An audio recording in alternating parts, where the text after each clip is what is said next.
true Christianity is touching lives. So I've asked myself, why do I live? I live to serve God and be a blessing to humanity. That's why I live. That's the essence of life. If you put your career profession ahead of your wife, family, you will suffer.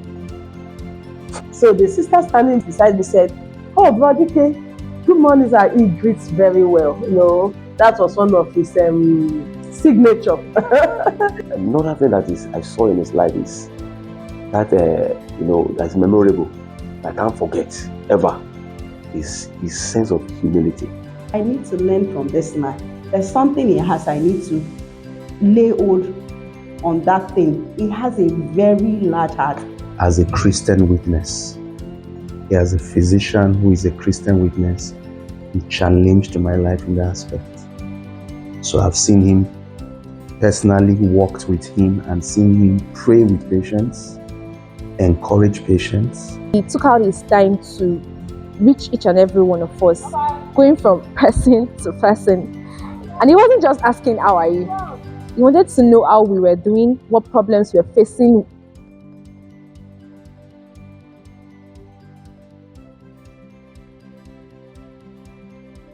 So I'm Dike Ojji. Presently, I lecture at College of Health Sciences, University of Abuja, in the Department of Internal Medicine. In fact, I'm the head of internal medicine in that university.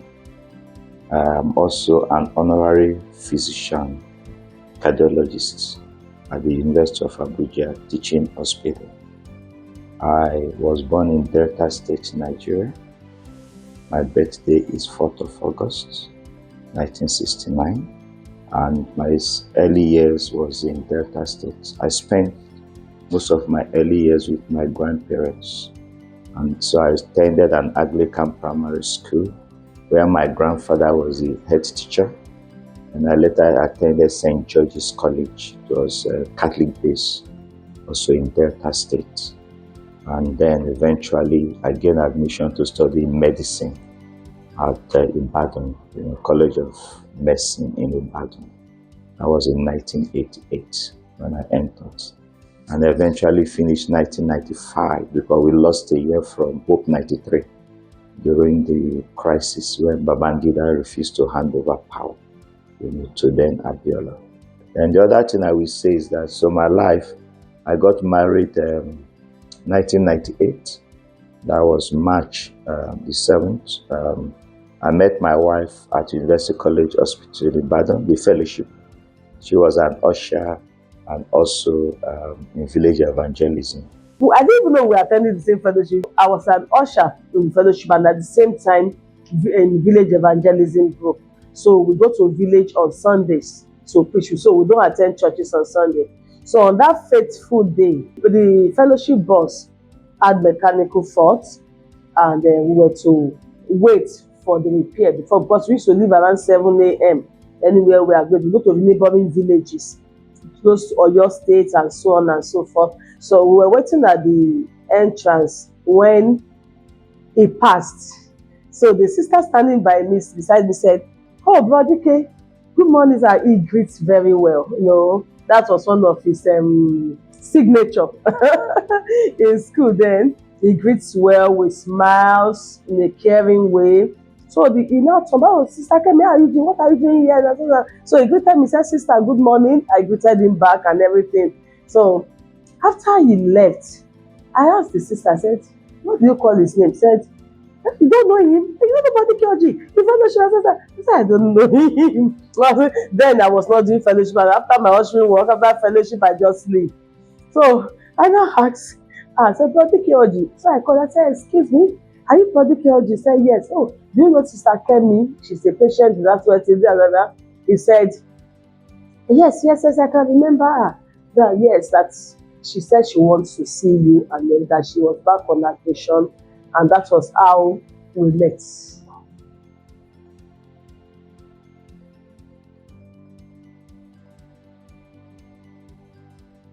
The first thing I will say is God, because I remember when I was in around my final year in school, or say 5th, 6th year, I had some passion for pediatrics and maybe a tendency towards pediatric cardiology.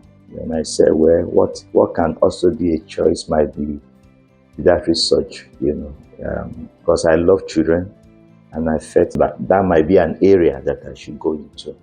But I began to pray, especially during my youth service days. And I believe God started laying cardiology in my heart. But above that also, I found cardiology very interesting. Of all areas of internal medicine, I found it the most practical. Then I was also, we say, influenced by one of my main mentors, Professor 𝗘𝗣𝗜𝗦𝗢𝗧𝗟𝗜𝗚𝗏, who was one time the Vice Chancellor of the University of Abuja. I mean, the way we taught cardiology was just great. His rounds, I enjoyed him so much. And eventually, I believe with God's prayers, I was just having a tendency, towards that cardiology.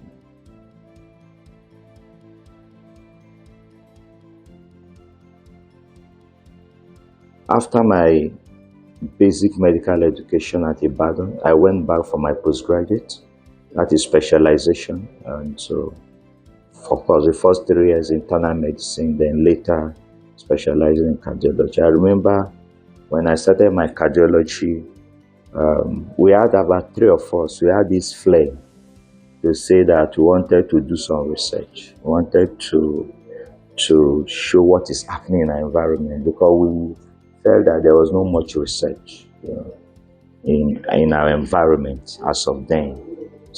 Different fields, in all fields of medicine. And we felt that, can we close that gap? So that was a passion. I've been involved in different researches within the hospital.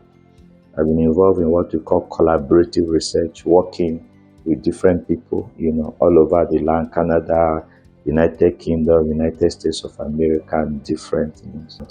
I came in 2006 here, and I started trying to describe our cardiology practice in this area. What was the spectrum of the patients we have? What do they present? If they present with heart failure, for example, what is driving the heart failure? If they present with high blood pressure, what is their age range and things? How many of them will have diabetes? So I started describing that, what we call a registry, and we published some papers, like 12, 13 papers out of it. Along the line again, I did a PhD at University of Cape Town, and that also strengthened my research capacity. So which research am I involved in? Around cardiology, hypertension, heart failure, and so much. I'm much interested in preventive cardiology. Prevention is better than cure. Preventing a heart failure, a heart attack, and the rest. So that has been my focus. So one of the researches we actually conducted, which was widely published, which I had the opportunity of presenting at American College of Cardiology, and a big audience, what we call a late breaking, was what we call the CREO trial. We're trying to look at the best combination, 2-drug combination and hypertensive medication for blacks, living in sub-Saharan Africa. So it was in 6 sub-Saharan African countries. And it was well received because it was one of its kind, trying to describe the best antihypertensive medication. And we published that in medicine most prestigious journal, which is called the New England Journal of Medicine. And then after that, other researches, and so most of the work we are trying to do now is in the community. So it's not just to sit down in the hospital and people come with complications. Why not tackle it in the community? So like currently we are trying to establish a system for management of high blood pressure in those small clinics, primary health care in the community, Train the nurses, community health extension on how to manage them under supervision, how to give little medications for uncomplicated, being able to identify complicated cases and referring them, but treating those ones and prevention. So we're trying to build a system, even in HIV people too, trying to build a system for hypertension management. You know, a lot of them are living longer now and now dying of complications of hypertension and diabetes. Can we prevent it? So what I do can be categorized into different clinical research in the hospital, community research, what we call also implementation science research, you know. So it's beyond just doing a research. How can it translate into policy? How can the government buy into it and strengthen the system?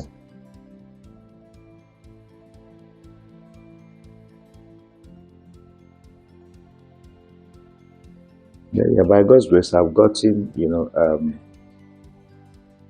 several awards by His grace. You know, my philosophy is that Christ is an excellent Father. Jesus is excellent. When you talk about excellence, it resides in Christ Jesus.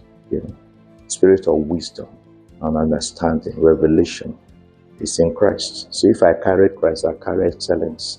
So I should be the best. You know, so by God's grace, I've since this current VC came on board, came in 2019, I've been a gold medalist as best researcher, best author in the university. I joined the university 2014, but I have been by grace. You know.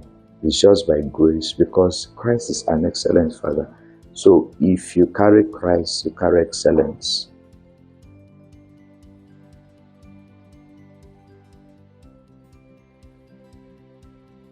Because that's a feature any day. And if you know God early, I knew God early, and sometimes I say I wish I had known Him even earlier. And that is a plus for anybody. Know God early, work with Him. The future is bright. You know. So I tell people, it doesn't matter what you are going through now as a young person. I keep on telling them, if you have Jesus, you have hope.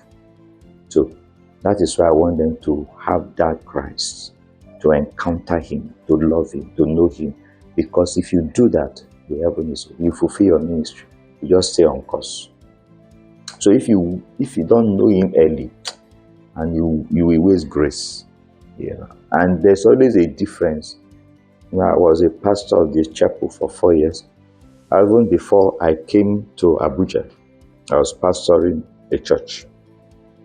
And I have seen a difference between they that know God when they are on campus and they that know God after they leave campus. The difference is clear. There is always a difference. You know, knowing God early is quite important. You know, I remember some of the workers and elders jokingly, you know, said, it's like you give 80% to the young ones and 20% to us. I said, because you are formed already. If we talk too much, you understand, you are like a 𝗘𝗠𝗧, you break. You understand? But why not go to people that are still malleable? At this age, what do you want to change again? Except God intervenes. You understand?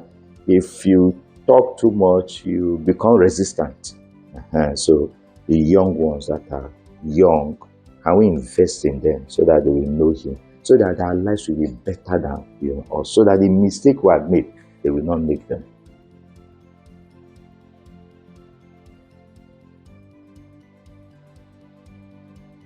It's an hierarchy I have in life.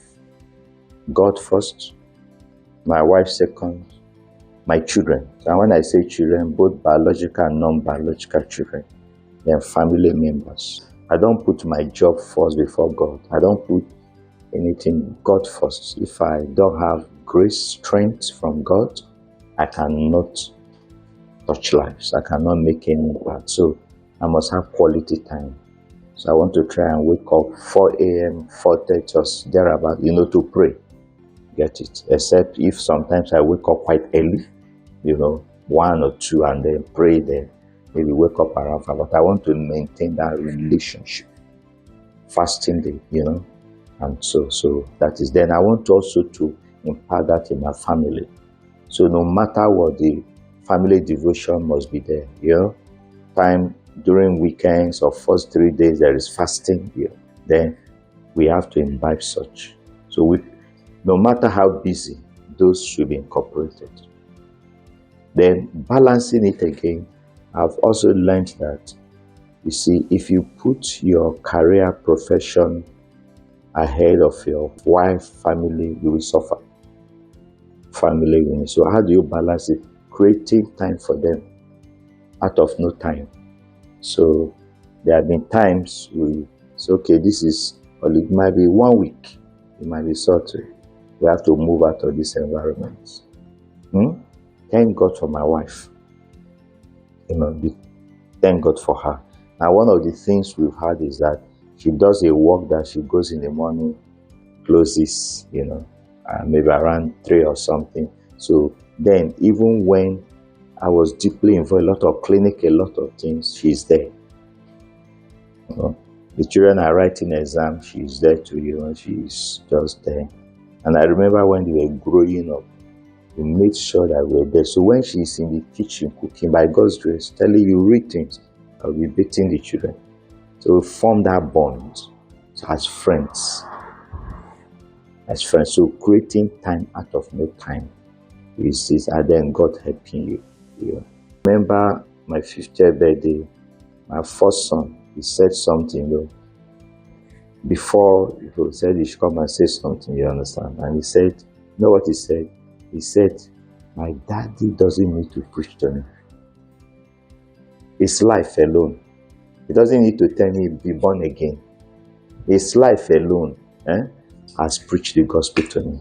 So it wasn't difficult for me to commit my life to Christ. My husband can just surprise you now and tell you that, okay, he will tell you he's traveling, he won't tell you you are going with him. But then they say, pack your things, let's go. And before you know it, you're overseas. And there was time I was going for a training, and I didn't want to leave him behind. I said, I will be going and coming for the training. I'm supposed to be lodged for that workshop or conference. And my husband said, okay, no problem. No. I was surprised to see my husband. He came.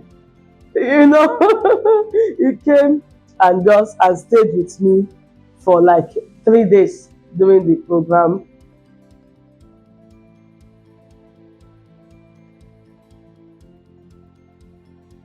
I was in Ibadan recently to examine our West African College of Physicians. The church where I attended, which I pastored before, I fellowship with them this Sunday. That was in March. The exams was in March. And the person that preached is now a senior registrar in O&G. So he preached in that service. And after that, he sent a message to me that I cannot remember him, but it was in IFE, the first set.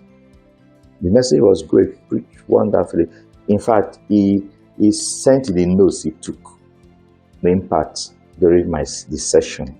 I was so encouraged, you understand? And you can also see that he has kept the fire in the way he spoke.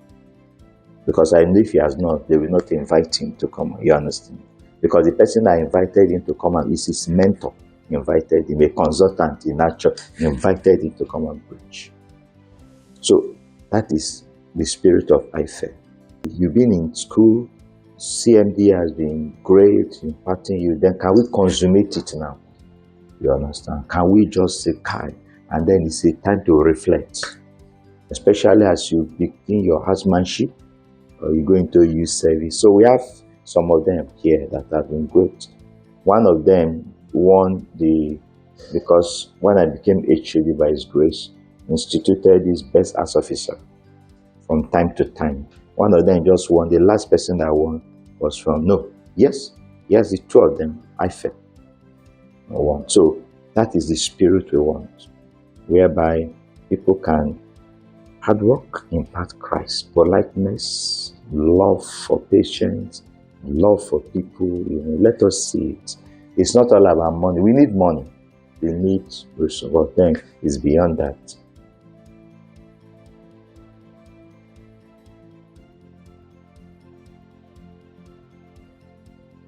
We got that from beginning in medical school, as we got in touch with CMDA, teaching us evangelism, reaching out to patients, So by God's grace, I don't see patients as objects. I see patients as life. I see patient as opportunity for the gospel. So I will go the extra mile, even if so patients have come, they can become impatient, You are running a clinic and you are hearing them making noise. I came here. I've come out, as head of the unit. I say, please, sorry. So don't worry, please don't. That will douse the attention. Those things, they don't come honorary. They come by virtue of training, by experience, what we have been taught. We've been taught that patients are the king. Patients are why we are studying medicine. They are life. So you beg them like that, they just cool down, calm down. You can imagine someone, a doctor, a person leading the unit coming to beg you and things like that. It cannot just come if we have not been taught these things. So as it impacted my life to reach out to these people, so that when I see them, the meekness, the broughting for them, it will reflect the way you approach them. Even if they are wrong, the way you approach them, the way you treat them, it even brings healing to them. So that is one of the things we're taught early, by God's grace in CMDA. And that is what we are still preaching. That you treat the patient like the king. Why? Because you want to win him or her over. Great Christianity is touching lives. So I've asked myself, why do I live? I live to serve God and be a blessing to humanity. That's why I live. That's the essence of life.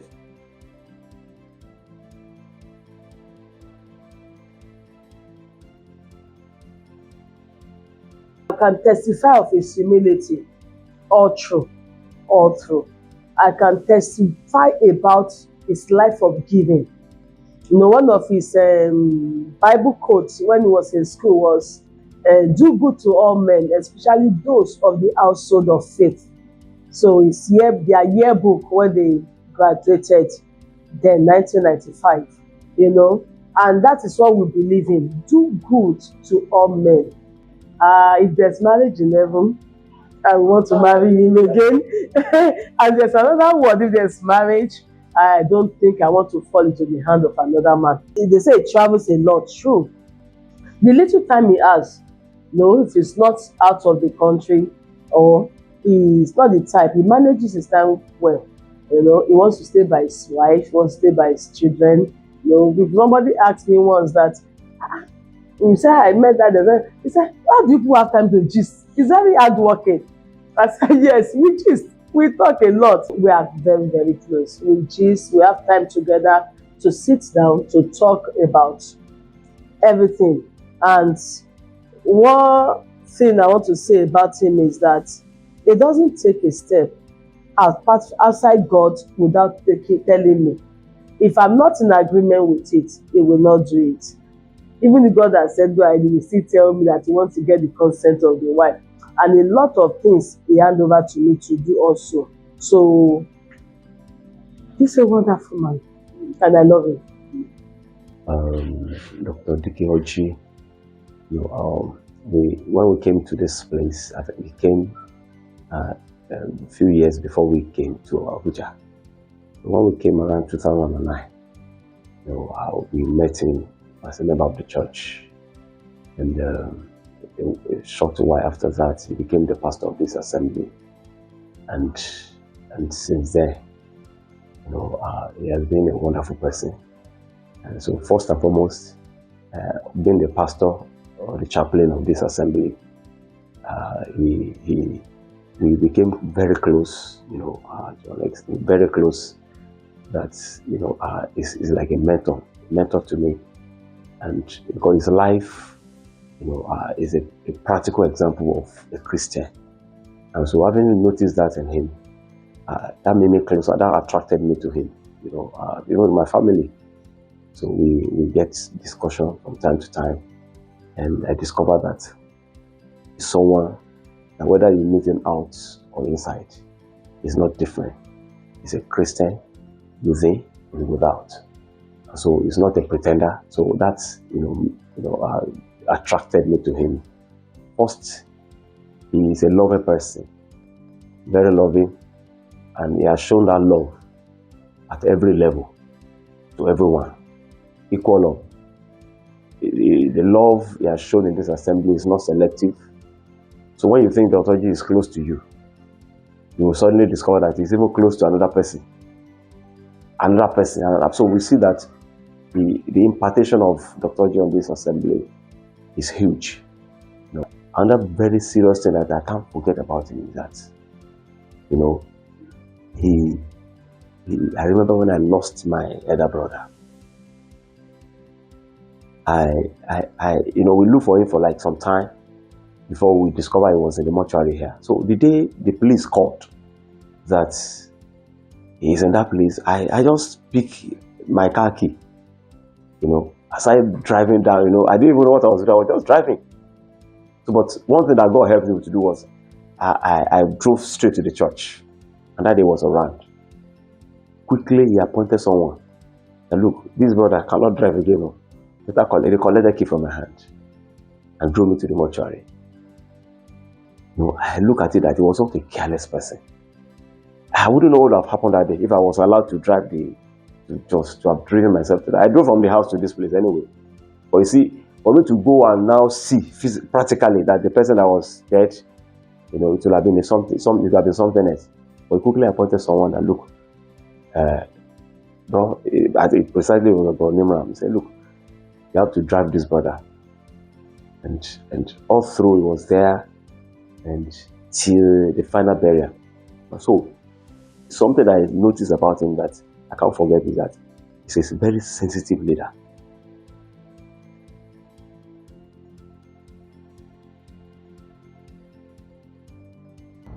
Talking about memorable moments, I've had quite some memorable moments, but I'll just talk about the last Christmas visit I had at this place. So usually when it's Christmas or when it's a particular celebration time, Easter, Christmas, Dr. Ojji would usually invite us over. So as usually, he invited us over to his place, and we all went excited. It's Christmas celebration time and all of that. But something drew my attention. He didn't just invite us over to come and eat and drink. He took out his time to reach each and every one of us, going from person to person. And he wasn't just asking, how are you? He wanted to know how we were doing, what problems we were facing with, what problems we were faced with, and then gave us advice about our current situation, and then answered every question that we brought to him. So, like, having that experience with him made me realize that just beyond being our teacher and then being our mentor, he was also a good counselor and a good father. So that was a very memorable event for me. He's a man that he works as if he's a superman. But what I learned from him, through him, myself, I tried to copy him. And I discovered that almost 24 hours, he keep working. Either he's holding meeting, online meeting, or physical meeting, or lecturing, or running procedure by himself. While others, they don't even have time to run procedure as a consultant. He has time. And anytime he's coming to our unit, to our procedure room, it is evident that he's coming that day because see a lot of people queuing up to see him. And not only that, the way he works around the clock, many of us that work very closely to him, people look at us outside as people that do not tire. And that very trace or very character imparted upon us is something to value in life. Daddy Ojji has impacted my life and career in ways more than one. First, let me say that as a Christian witness, as a physician who is a Christian witness, he challenged my life in that aspect. So I've seen him personally, walked with him and seen him pray with patients, encourage patients. Okay, and you see many patients always looking for him, wanting to see him. So his life as a Christian witness and a testimony impacted me in no small way. And this is particularly so because we live in a world where I once read a book where they were talking about spiritual schizophrenia, where what people think that what they do in church is more important than what they do at work. Okay, so they can be very spiritual in church, but when they're at work, they are different. So the spiritual schizophrenia is that it's like the person who goes to church on Sunday is different from the person who resumes at work on Monday morning, on Tuesday, and on Wednesday. But that is not Dike Ojji. He's consistent and he's the same. I cannot count the number of times I've seen him put his hand in his pocket or ask us to send our account for him to send donations for us to be able to buy medications for patients on the ward. Acts of kindness. So when you say this patient is indigent, unable to do this test or buy this medication, just know you will hear him say, send me your account. I'll send something for this patient. And then sometimes we are the ones that even forget. Then he remind you, I've not sent something for this patient. Send me your account. So he sends, and then, so that in our working relationship, I've seen that kindness, that bowels of love, of compassion. He has given me opportunities in many ways. In fact, I got this job as a consultant cardiologist in this place through him.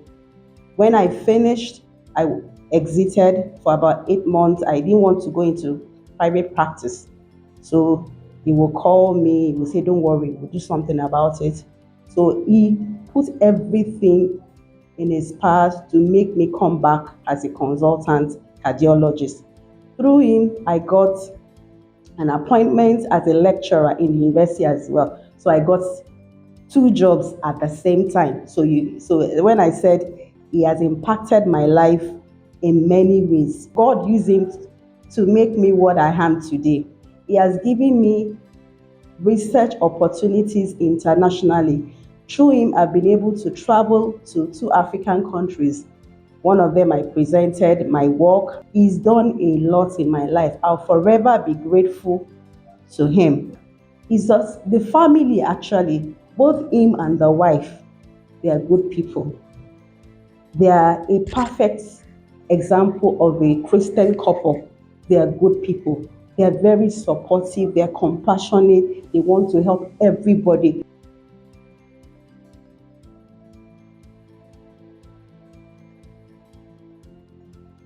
A great question. For the young medical practitioner, put God first. Medicine is a call. We need money. We need all the comfort. But you can't put God first and God will not bless you.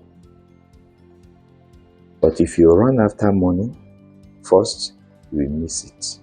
So run after God in all you do, in treating the patient, being the patient. I remember as a